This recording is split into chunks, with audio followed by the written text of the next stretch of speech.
सामने आ रहा है। दिल्ली पुलिस की स्पेशल सेल की गिरफ्त में आए आईएसआई के पाकिस्तानी आतंकवादी मोहम्मद अशरफ से पूछताछ में इस बात का खुलासा हुआ है कि अशरफ लंबे समय तक अपनी पहचान छिपाकर अजमेर में रहा था।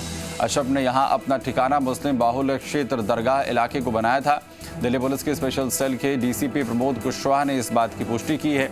आतंकवादी अशरफ के अजमेर आने और लंबे समय तक ठहराव करने के पीछे उसका क्या उद्देश्य था, फिलहाल इस बात का खुलासा नहीं हो पाया है, लेकिन सूत्रों का मानना है कि पाकिस्तानी एजेंसी आईएसआई आतंकी गतिविधियों के लिए अजमेर का इस्तेमाल करना चाहती है और ये बात पूर्व में भी कई बार सामने आ चुकी है। फिलहाल जो जानकारियां निकलकर सामने आ रही हैं उसके मुताबिक आतंकवादी मोहम्मद अशरफ यहां अजमेर में अपनी पहचान को छिपाकर रुका था और छोटे मोटे काम करने के साथ ही वो यहां पर झाड़ फूंक का काम भी किया करता था। वहीं अभी तक इस पूरे मामले में अजमेर पुलिस को किसी भी तरह की जानकारी या सूचना साझा नहीं की गई है।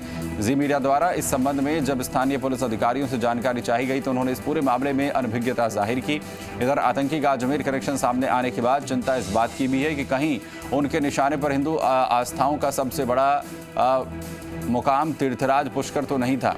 इस चिंता के पीछे की वजह बड़ी मुंबई हमलों के आरोपी कॉलमैन हेडली का भी पुष्कर आना और यहां पर इजरायली धर्मस्थल बेदकाबाद की रेकी करना भी है। पाकिस्तानी मूल के अमेरिकी नागरिक कॉलमैन हेडली का भी सीधा कनेक्शन आईएसआई से ही था। मनवीर जी मीडिया संवाददाता खबर पर जानकारी के साथ सीधा हमारे साथ जुड़ रहे हैं। मनवीर, अजमेर से कनेक्शन जुड़ता हुआ कहीं ना कहीं इस आईएसआई के आतंकवादी का नजर आ रहा है। किस तरीके की गतिविधियां वहां पर रही, मूवमेंट्स किस तरीके के रहे हैं, क्या ट्रैक किया गया है फिलहाल?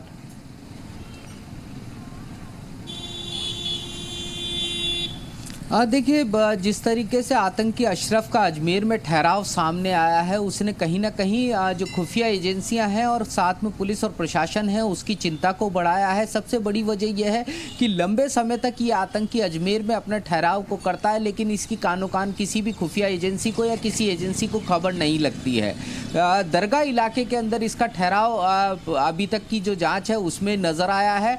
और सबसे बड़ी बात यह है कि जब ये आतंकी यहाँ दरगाह इलाके के अंदर महीनों तक ठहरा तो इसने अपनी न केवल पहचान को छुपाया बल्कि पहचान को छुपाने के साथ साथ जो छोटे मोटे कार्य हैं और खासतौर पर झाड़ फूंक जैसे जिसके अंदर किसी भी धर्म से जुड़े हुए जो लोग हैं वो जुड़ाव अपना महसूस करते हैं, इस तरह के काम ये यहाँ पर किया करता था।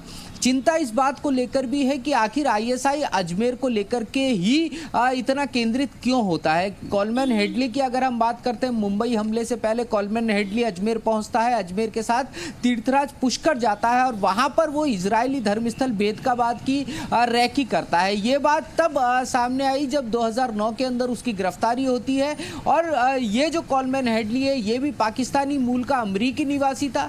उसके बाद में मोहम्मद अशरफ अजमेर पहुँचता है, लंबे समय तक यहाँ पर रहता है, दरगाह इलाके के अंदर रहता है। और पुष्कर की बात करते हैं या दरगाह की बात करते हैं, आतंकवाद की दृष्टि से ये दोनों ही राजस्थान में अति संवेदनशील स्थान है। दरगाह में पूर्व में एक बार बम ब्लास्ट भी हो चुका है। ये तमाम चीज़ें ऐसी हैं जो इस तरफ इशारा करती हैं कि देश के अंदर आतंकी साजिश करने वाले लोगों के निशाने पर अजमेर हो सकता है और यही वजह है कि इस तरह के आतंकी का अजमेर में लंबे समय तक ठहराव कान को खड़े कर देने वाला है। सबसे बड़ी बात है कि इस पूरे प्रकरण से अभी तक स्थानीय जो पुलिस है उसको अनभिज्ञ रखा गया है। दिल्ली पुलिस की स्पेशल सेल के डीसीपी प्रमोद कुशवाहा इस बात की पुष्टि जरूर करते हैं, लेकिन जब स्थानीय अधिकारियों से हमारी बात हुई तो स्थानीय अधिकारियों का साफ कहना था कि दिल्ली पुलिस की तरफ से इस तरह की किसी भी सूचना को उनसे साझा नहीं किया गया है। जाहिर तौर पर आने वाले समय में हमको देखने को मिलेगा कि जब दिल्ली पुलिस की स्पेशल सेल की टीम अजमेर पहुंचेगी और उन तमाम स्थानों का सत्यापन करेगी जिन स्थानों के ऊपर ये आतंकी अजमेर में यहाँ रुका हुआ था। इसी दौरान इस बात की भी जांच की जानी है कि अजमेर में ठहराव के दौरान आखिर ये किन किन लोगों के संपर्क में था और इन तमाम लोगों की आतंकवाद से जुड़ाव क्या है और साथ ही साथ अजमेर का जो आतंकवादी से कनेक्शन निकला है इसके पीछे इन आतंकवादी की मंशा क्या है। क्या जो ये त्योहारी मौसम है इस त्योहारी मौसम के अंदर अजमेर को दहलाने की कहीं साजिश तो नहीं थी। अजमेर में किसी तरह की ब्लास्ट या किसी तरह की अन्य साजिश को यहाँ पर पूरा करने की कोशिश में तो कहीं आतंकवादी नहीं लगे हुए थे। इस तरह के तमाम सवाल हैं जिनका खुलासा आने वाले समय में, यानी तमाम चीजों का जो खुलासा है वो होना कहीं ना कहीं अभी बाकी है और इसके बाद ही पूरी तस्वीर भी साफ होगी जब पूछताछ यहां पर इस आतंकी से की जाएगी। बहुत शुक्रिया हमारे साथ जुड़ने के